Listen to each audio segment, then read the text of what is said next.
Hello வணக்கம் நண்பா நண்பீஸ். இன்னைக்கு நம்ம எங்க வந்திருக்கோம்னு பாத்தீங்கன்னா பெசன்ட் நகர் பீச்சுக்கு தாங்க வந்திருக்கோம். ஸோ இந்த பெசன்ட் நகர் பீச்சை மட்டும் சுத்தி பார்க்காம ஒரு குட்டி சேலஞ்ச் பண்ண போறோம். அது என்னன்னு பாத்தீங்கன்னா 200 rupees, அதாவது இந்த 200 ரூபாய்க்கு நம்ம பெசன்ட் நகர் பீச்ல என்னென்னலாம் வாங்கலாம், விச் மீன்ஸ் அது சாட் ஐட்டம்ஸா இருக்கட்டும் இல்ல ஏதாச்சும் வாங்குறதா இருக்கட்டும், எனக்காக வீட்டுக்காக என்ன பண்ணலாம் வெறும் இந்த 200 ரூபாவை வச்சு பார்க்கலாமா இந்த சேலஞ்ச? Come on. ஸோ ஃபர்ஸ்ட் என்ன வாங்கணும்னு பார்த்தீங்கன்னா ப்ரௌனி, நல்ல டெலிஷியஸ் ப்ரௌனி, ஜஸ்ட் ₹80க்கு வாங்கினவங்க, நல்ல டாப்பிங்ஸ்லாம் போட்டிருந்தது. தென் பேலன்ஸ் 120 இருந்துச்சு. நல்லா ஸ்வீட் சாப்பிட்டோம் இல்லையா, அதுக்கு ஈடு கொடுக்குற மாதிரி ஒரு ஸ்பைசியான அப்படியே ஆவி பறக்க நம்மளோட பொரி சாப்பிட்டோங்க.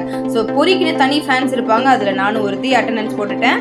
ஸோ நெக்ஸ்ட் பார்த்தீங்கன்னா நம்மளுக்கு இருந்த அந்த 70 rupeesல பேலன்ஸ் ஒரு 50 rupees ஸ்பெண்ட் பண்ணி ஸ்ப்ரிங் பொட்டேட்டோ வாங்கியாச்சு. பேலன்ஸ் 20 rupeesக்கு இவர்கிட்ட என்ன வாங்கியிருக்கோன்றத கமெண்ட் பண்ணுங்க. மறக்காம சர்ப்ரைஸ் பண்ணுங்க.